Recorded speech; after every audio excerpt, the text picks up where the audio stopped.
A questão toda que reside as narrativas se baseia muito no que a pessoa que já tem um preconceito quer ouvir. Então, por exemplo, duas situações bem diversas, mas nas duas a pessoa ama aquele ser ou aquele objeto. O torcedor do Vasco ama o Vasco. Ele quer uma notícia boa. Então, para ele vai se refestelar, ele vai ficar muito mais alegre com uma mentira boa do que com uma verdade ruim. Da mesma forma que o cara ama a mulher está corneando ele, vem alguém para dizer que ela está fazendo isso, ele não vai acreditar. Ele vai acreditar na mulher que vai dizer que não está fazendo. Por quê? Ele quer ouvir uma notícia diferente do que é a realidade. É aquela história, ele manda o sofá e está sofrendo. Ele joga o sofá fora, mas não manda a mulher fora, né? Exatamente, exatamente. Muitas vezes, eu sou médico, muitas vezes eu chego no meu consultório, falo com o paciente, explico de A a Z. Ele só entende o que ele quer entender. Ele só pega do que eu falei aquilo que interessa e que vai tranquilizá-lo quanto ao problema que ele está apresentando. Isso é muito comum acontecer. Por isso é que esses caras encantaram esses Nutelinhas todos, esses emocionados todos, e foi tão fácil fazer com que eles acreditassem nessas mentiras todas. Porque as pessoas estavam querendo acreditar, não importa se era impossível, se era possível, numa coisa melhor. Aí cai na narrativa com uma facilidade incrível, né? Durante a eleição de 2020, qual era o mantra? O Levin não serve porque está com o Euriquinho e com o Roberto Monteiro. Não é verdade? Não foi isso que era falado por todos da situação? Era um mantra. E que nem era verdade, porque os dois nem iam ter nenhuma função administrativa com o Levin naquela época. Mas isso acabou fazendo com que votos fossem retirados.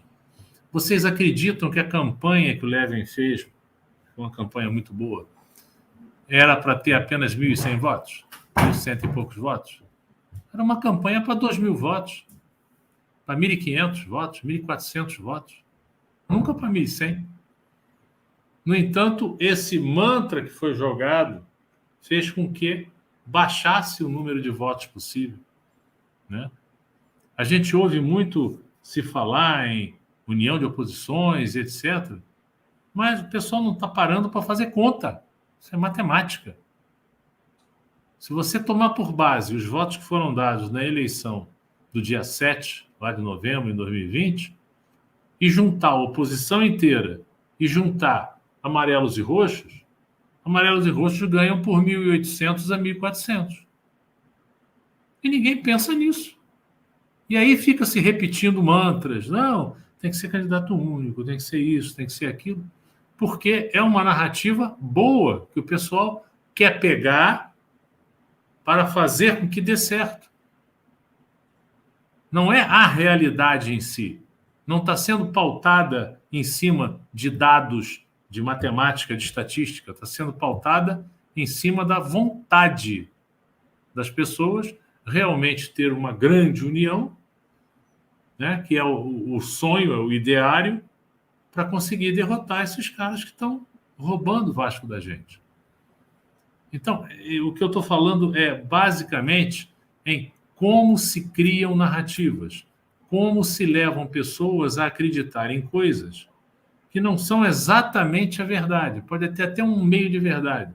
Eu não vou falar o nome da revista, obviamente, mas tinha uma revista antigamente, famosa, e que ela, digamos assim, era permissiva a receber agrados de quem queria esculhambar a vida de alguém. Então, os parágrafos começavam. O Frias já fez assim, já deve ter descoberto qual é. Os parágrafos começavam com verdades. No meio do parágrafo que tinha verdade, você inseria a narrativa com a mentira, enfiando o pau na pessoa. E aí, o parágrafo inteiro era verdade. Entendem a tática? Era isso que acontecia. E essa revista foi famosíssima. Durante muitos anos, fez isso com a moral e a reputação de muita gente. Então, a gente tem que tomar cuidado quando se colocam determinadas coisas. Eu vi, no dia eu participei, o Fabinho me convidou, eu ajudei lá com umas carrapetas lá que ele pediu. Porque naquele dia estava chovendo muito aqui em Campo Grande, podia dar ruim. Exato, exato. Aí o que acontece? O relato do Paul Brown vai ao encontro de tudo que a gente já sabia aqui e que denunciava em várias lives. Não tem nada de novo, realmente. O que tem de novo foi porque um jornalista teve a coragem de compilar tudo e jogar na reportagem, causando um impacto. Essa é que é a verdade. Agora, esse impacto não vai bater nos passadores de pano, nos jornalistas que estão a favor da situação, né? Nos fisioterapeutas que estão a favor da situação, e assim outros, porque eles não querem ouvir a verdade. Eles não querem propagar o fato. Eles querem alimentar a ilusão que eles fizeram e manter o povo que está acreditando nisso permanentemente iludido. Se vocês forem ver na Atenção Vascaínos, o número de pessoas que vê aquele programa é imenso. E engolem aquelas baboseiras assim. Por osmose. Por quê?